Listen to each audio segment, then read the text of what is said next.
कई दिनों के विलंब के पश्चात आखिर वो दिन आ ही गया जब महातपस्वी अग्नि शर्मा राजा गुणसेन के राजमहल में अपने मासक श्रमण का पारणा करने जाएंगी। परंतु कहते हैं ना कि जीवन में मनुष्य चाहे कितनी भी योजनाएं बनाए या कितनी भी अभिलाषा करे, लेकिन कुछ इच्छाएं और योजनाएं अधूरी ही रह जाती है। आज के एपिसोड में हमें जीवन के इसी सत्य के दर्शन होने वाले हैं। क्या महातपस्वी अग्नि शर्मा का पारणा राजा गुणसेन के राजमहल में होगा या फिर कुछ नई ही योजना महाराजा एवं महातपस्वी के जीवन में रचने वाली है? तो चलिए महातपस्वी के पारणे के महोत्सव में आज महाविदेह क्षेत्र की ओर प्रयाण करते हैं।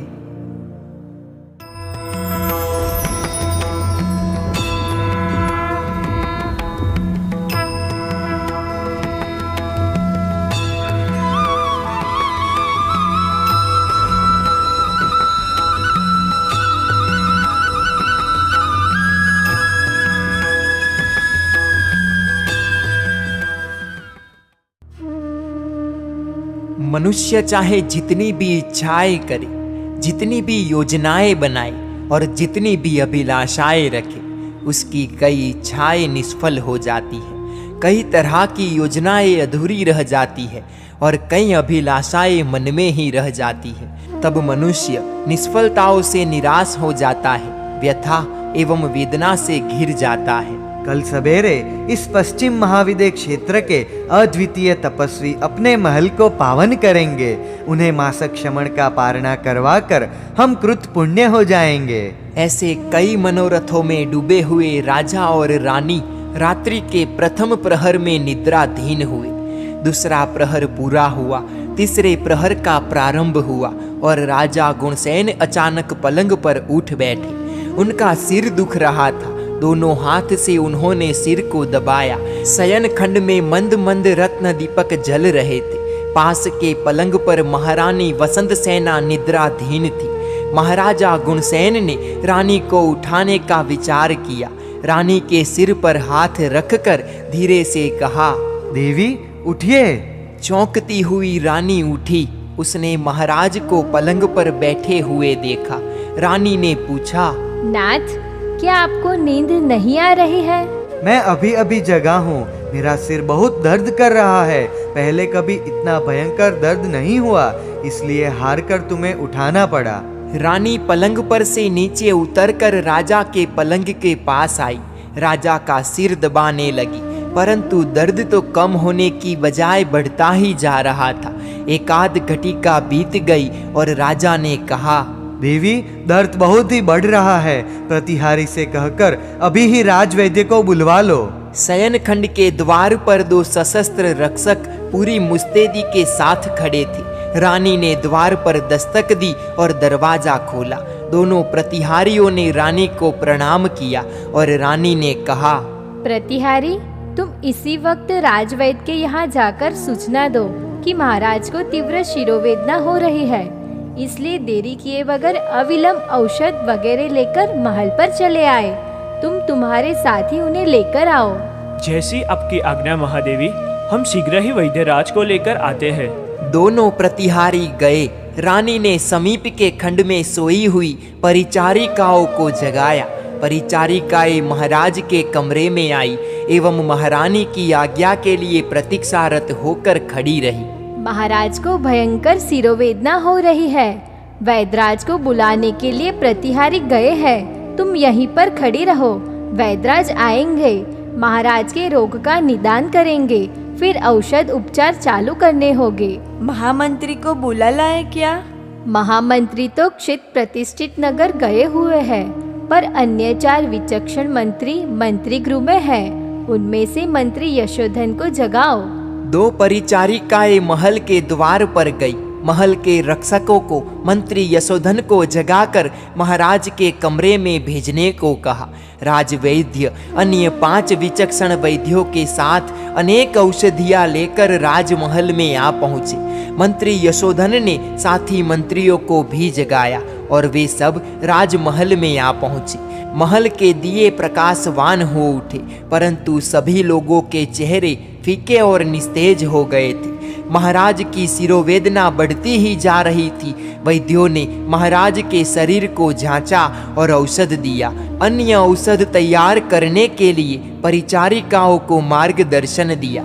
महारानी वसंत सेना चिंतातुर चेहरे से महाराज का सिर दिबाती हुई थोड़ी थोड़ी देर से महाराज से आहिस्ता आहिस्ता पूछती है, नाथ, अब कैसा लग रहा है?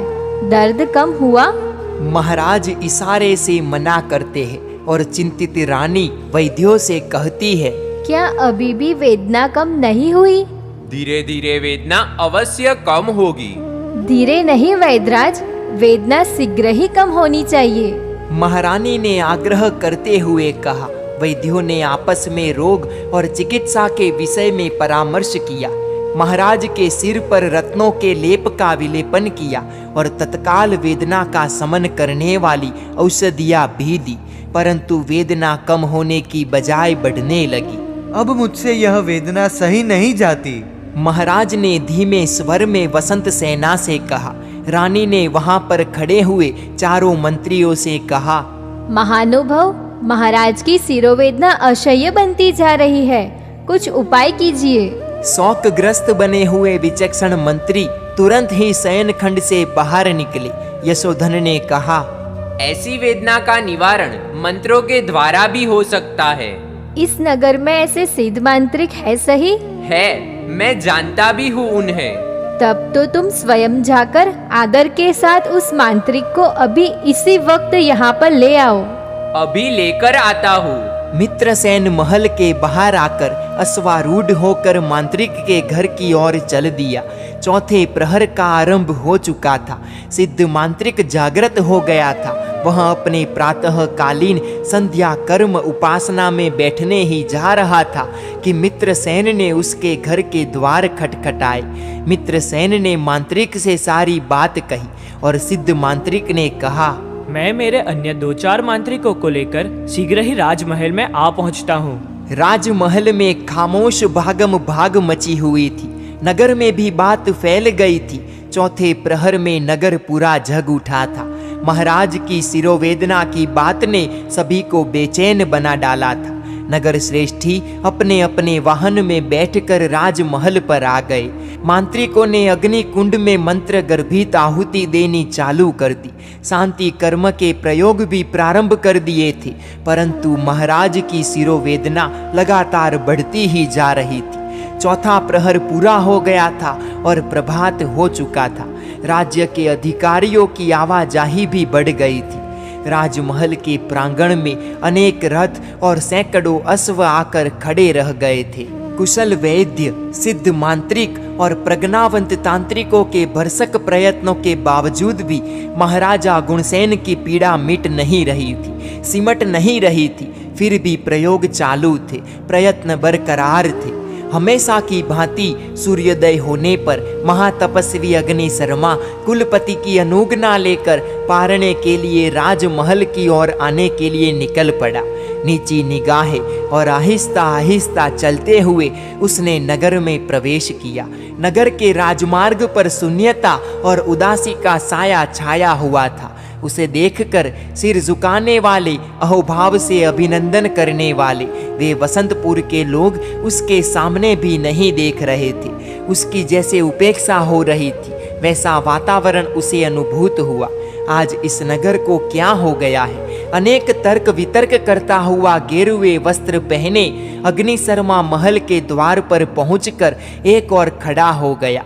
किसी ने उसे बुलाया नहीं, किसी ने उसका अभिवादन नहीं किया, किसी ने उसका स्वागत नहीं किया, क्योंकि सभी के मन मस्तिष्क चिंता में डूबे हुए थे। सभी की आंखें राजमहल के जरूखे की ओर थी। सभी महाराज की कुशलता के बारे में जानने के लिए बेचैन थे, बेकरार थे। परंतु कुछ समय के बाद भी महल में से अभी महाराज की सिरोवेदना कम नहीं हुई है। बस यही समाचार सुनने को मिलते थे। अग्नि शर्मा भी यह समाचार सुनता था। महाराज को आधी रात से भयंकर सिरदर्द है। वैद्यों के उपचार सतत चालू है, तांत्रिक भी प्रयोग कर रहे हैं, शांति पुष्टि कार्य भी हो रहा है, मांत्रिक के प्रयोग भी चालू है। महाराज शिरोवेदना से अत्यंत व्यग्र है, अस्वस्थ है। अग्नि शर्मा के कानों पर ऐसी ही बातें सुनाई दे रही थी और वह सोचता है, महाराज असह्य वेदना से तड़प रहे हैं। ऐसी पीड़ा में मेरा पारना उन्हें भला कैसे याद होगा? नहीं हो सकता याद। और राज परिवार भी चिंता मग्न, व्यथित और सेवा में व्यग्र हो, तब मेरी तरफ उनका ध्यान न जाए, यह भी स्वाभाविक है। देखो न, कोई मुझे बुला भी तो नहीं रहा है। ओफो, कैसी आकस्मिक मुश्किल आ टपकी। अब मुझे यहाँ पर क्यों खड़े रहना चाहिए? क्या पता कब राजा की वेदना दूर होगी। ठीक है, अब तो मुझे आज ही से दूसरे मासक समन का आरंभ कर देना चाहिए। यही उचित एवं मेरी प्रतिज्ञा के अनुरूप है। भगवंत, क्या आपका पारना नहीं हुआ? आप पारणा किए बगैर जैसे मुरझाए हुए शरीर वाले क्यों दिख रहे हो? क्या आपने पारना नहीं किया है? क्या अभी तक आप महाराज गुणसेन के यहाँ पारणा करने के लिए गए ही नहीं हैं? आम्र वृक्ष के नीचे आसीन होकर अग्नि शर्मा ने बड़ी शांति से उन तापसों से कहा, महानुभाव, मैं राजा के महल पर गया था, परंतु राजा का शरीर अस्वस्थ था, शिरोवेदना से राजा त्रस्त था। इसके कारण समग्र राज परिवार उद्विग्न था, चिंतित था। किसी की आंखों में आंसू थे, कुछ सर पर हाथ रखे हुए बैठे थे, कोई ठंडी आहें भर रहे थे, कोई राजा के आरोग्य के लिए देवी एवं देवताओं की मन्नत मान रहे थे। निरे शौक का वातावरण छाया हुआ था वहां पर। मैं वह देख नहीं सकता था, इसलिए वापस लौट आया। सही बात है आपकी। महाराज तीव्र वेदना से व्यथित होंगे, वरना वे आप पर अत्यंत प्रीति और आदर रखते हैं। वे खुद ही राजमहल के द्वार पर खड़े होते। तापसों के लिए उनका स्नेह, अरे उनकी भक्ति तो हमने राजमहल में ही अनुभव की थी ना। वे आपके पारने के दिन को भुला ही नहीं सकते, परंतु यकायक शरीर ही अस्वस्थ हो उठा और राजा आपको पारना नहीं करवा सके। उसमें तो शंका ही कहाँ है। आपकी और तो महाराज को अत्यंत बहुमान है। 5 दिन पहले जब वे तपोवन में आए थे, तब उन्होंने कुलपति के समक्ष आप ही के अद्भुत गुणों की जी भरकर प्रशंसा की थी।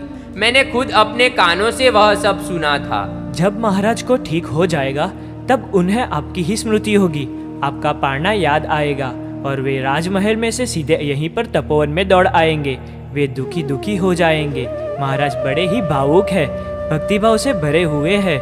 आपका पारना नहीं करवाने का उन्हें काफी दुख होगा, चिंता होगी। गुरु सेवक और गुरु पूजक, वैसे उस महानुभाव को शीघ्र ही आरोग्य प्राप्त हो। मुझे तो अब पारणा करना ही नहीं है। आज से दूसरे महीने के उपवास की प्रतिज्ञा करता हूँ। राजमहल के द्वार से अग्नि शर्मा वापस लौटा, तपोवन की ओर चला और इधर वैद्यों के, मांत्रिकों के एवं तांत्रिकों के श्रद्धापूर्वक किए गए प्रयत्नों का परिणाम दिखने लगा। महाराज की शिरोवेदना कम हुई, अस्वस्थता भी कम हुई और उन्होंने महारानी से कहा, देवी, अभी मुझे ठीक लग रहा है। सभी से कह दो कि अपने अपने नित्यक्रम में लग जाए। महारानी की आंखों में खुशी के आंसू छलक आए। उन्होंने कहा, कुल देवता ने मेरी प्रार्थना सुन ली। देवी कहते कहते हुए महाराज पलंग पर बैठ गई। महारानी चौंक उठी। उन्होंने महाराज के दोनों हाथ अपने हाथ में लेते हुए कहा, क्या हुआ नाथ आपको? देवी, आज उन महातपस्वी अग्नि शर्मा का पारणा है ना? क्या वे महातपस्वी महल में आ गए? नाथ, मुझे कुछ भी मालूम नहीं है। मैं इस कमरे से बाहर गई ही नहीं हूँ। मैं मंत्री को तलाश करने के लिए कहती हूँ। और कहना कि यदि वे महातपस्वी महल के द्वार पर खड़े हो तो उन्हें मधुर वचनों से निमंत्रित करके महल में ले आए। मैं स्वयं अपने हाथों से उन्हें पारणा करवाऊंगा। राज वैद्य ने दोनों हाथ जोड़कर नमन करते हुए कहा, महाराज, आपकी शिरोवेदना दूर हो गई। इससे हम सभी को बहुत ही आनंद एवं संतोष हुआ है। परंतु कृपा करके आप आज के दिन तो पूरा आराम ही कीजिए। वैद्यराज, मैं आराम ही करूंगा, परंतु उन महातपस्वी को पारणा तो करवाऊंगा ही। महारानी ने मंत्री यशोधन को पास बुलाकर अग्नि शर्मा तापस के आगमन के बारे में तलाश करने की सूचना दी। यशोधन त्वरा से राजमहल के मुख्य द्वार पर गया। वहां उपस्थित मानव समुदाय में अग्नि शर्मा को वह खोजने लगा। उसे वहां अग्नि शर्मा नहीं दिखाई दिया तो उसने वहां पर खड़े नागरिकों से पूछा, भाई, यहाँ पर एक दुबला पतला गेरुए वस्त्रधारी तापस आया था क्या? तुम में से किसी ने उन्हें देखा है? मंत्रीश्वर, हाँ, आप कहते हैं। वैसे तापस आए जरूर थे, कुछ समय यहाँ खड़े भी रहे, बार बार राजमहल की ओर देख रहे थे, परंतु राज परिवार में से किसी ने उन्हें बुलाया नहीं, इसीलिए वे वापस लौट गए। पर मंत्रीश्वर, हमें यह बताइए कि महाराज की सिरोवेदना कम हुई या नहीं? भाई, महाराज को सिरोवेदना दूर हो चुकी है। महाराज स्वस्थ है। आप सभी अपने अपने घर पर लौट जाइए। महाराज अब एकदम ठीक है। मंत्री ने महाराज के शयन खंड में आकर विनय पूर्वक निवेदन किया, महाराज, वे क्रूसकाई तपस्वी राजमहल के द्वार पर आए जरूर थे। तुम उन्हें महल में ले आए हो ना? रानी वसंत सेना के सामने देखकर राजा ने चिंतातुर होकर कहा, देवी, घोर अनर्थ हो गया। वे महात्मा अब पारणा नहीं करेंगे। अपनी प्रतिज्ञा पालन में वे बड़े दृढ़ है। उन्होंने आज ही से दूसरे महीने के उपवास चालू कर दिए होंगे। ओह, मेरी कितनी बदकिस्मती! मैं उन महातपस्वी को कितना कष्ट दे रहा हूँ, कितनी पीड़ा दे रहा हूँ। नाथ, हम कर भी क्या सकते हैं? कितनी असह्य सिरोवेदना से आप परेशान थे। ऐसी सिरोवेदना में पारने की बात स्मृति में नहीं रहे, यह स्वाभाविक है। किसी को खाना पीना भी नहीं सूझ रहा था, उसमें तपस्वी का पारना भला याद किसे रहेगा? आपने जानबूझकर पारना नहीं करवाया, वैसी बात तो है नहीं। फिर क्यों आप इतना अफसोस कर रहे हैं?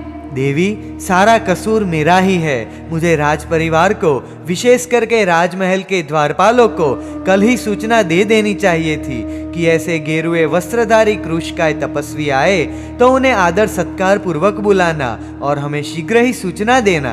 परंतु वैसी सूचना देने का प्रयोजन ही नहीं था। कल ही हमने निर्णय कर लिया था कि सवेरे हम दोनों स्वयं उन महान तपस्वी का स्वागत करने के लिए महल के द्वार पर खड़े रहेंगे, सच्चे मोतियों से उनका स्वागत करेंगे। देखिए, मैंने इस स्वर्ण थाल में मोती भी तैयार रखे थे। तुम्हारी बात बिल्कुल सही है। हम हमारे तौर पर सही होंगे शायद, पर उन महात्मा के महीने के उपवास का पारणा न हुआ, यह भी उतनी ही दुखद वास्तविकता है ना। कितना कष्ट हुआ होगा उन महात्मा को। देवी, एक आध दिन के उपवास का पारणा हो, फिर भी विलम्ब हो तो हमारी क्या हालत होती है। और अब तो वे दूसरे महीने के उपवास चालू कर देंगे।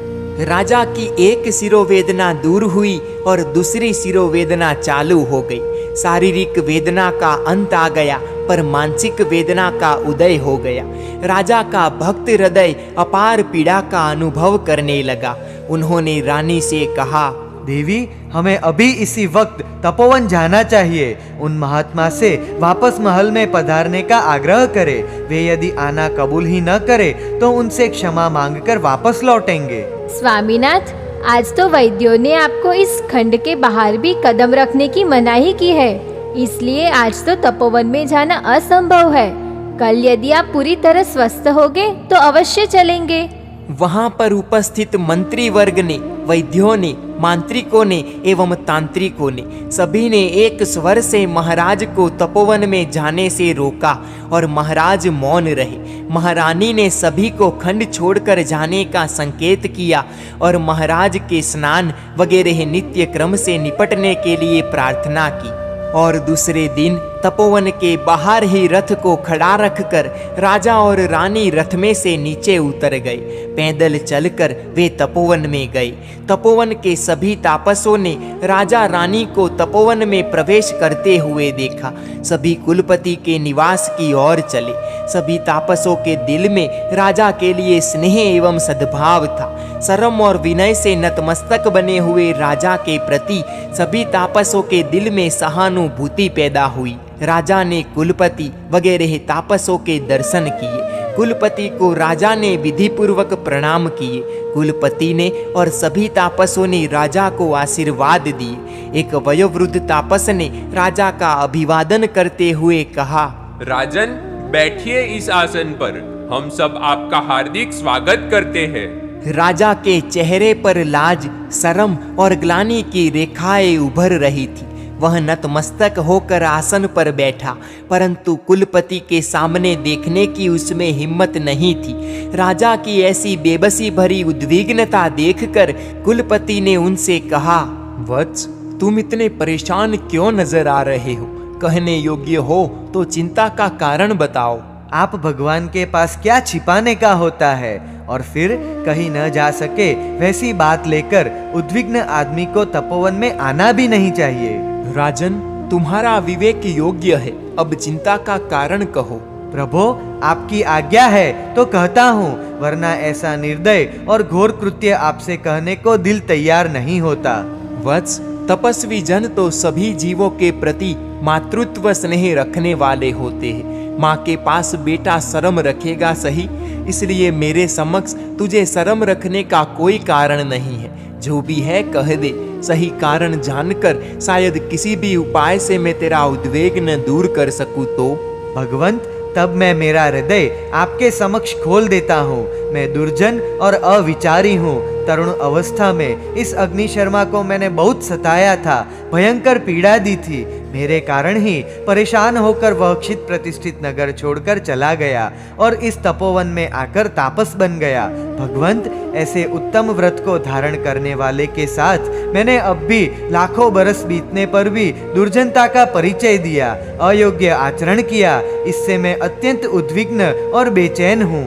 वत्स, यदि बात इतनी सी है तो संताप करना छोड़ दे।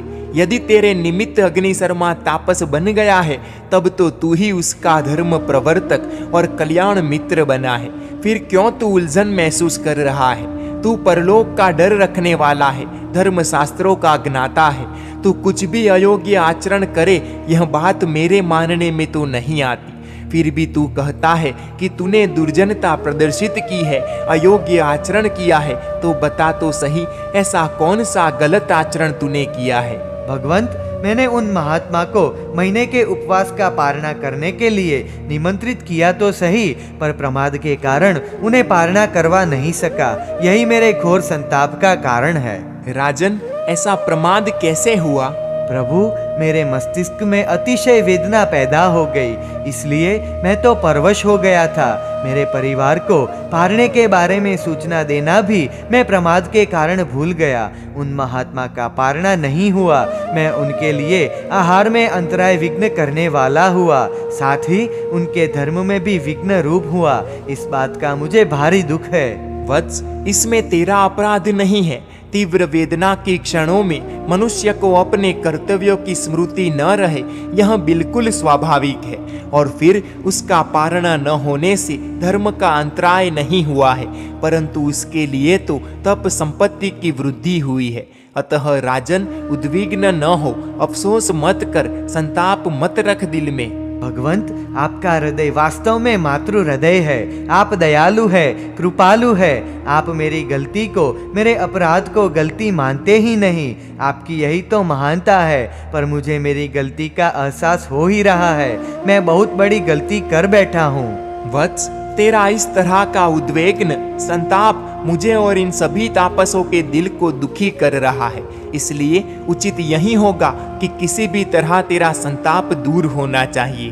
भगवंत, जब तक वे महातपस्वी मेरे घर आंगन पधार कर भिक्षा ग्रहण न करें, तब तक मेरी पीड़ा भला कैसे दूर होगी। और महात्मा ने तो उनकी पूर्व प्रतिज्ञा के मुताबिक आज ही से दूसरे महीने के उपवास शुरू कर दिए होंगे। अब मेरे वहां पधार कर आहार लेने का मुमकिन ही कहाँ है। राजन, जब दूसरे महीने के उपवास का पारणा आएगा, तब यदि कोई विघ्न नहीं आएगा तो तुम्हारे महल में वह महानुभाव अवश्य पारणा करने आएगा। प्रभु, आपकी इस कृपा से मैं धन्य हो उठा। 2 महीने के उपवास का पारणा करवाने की इजाजत मुझे देकर आप मुझे शोक सागर से पार उतार रहे हैं। आपका अनुग्रह असीम है।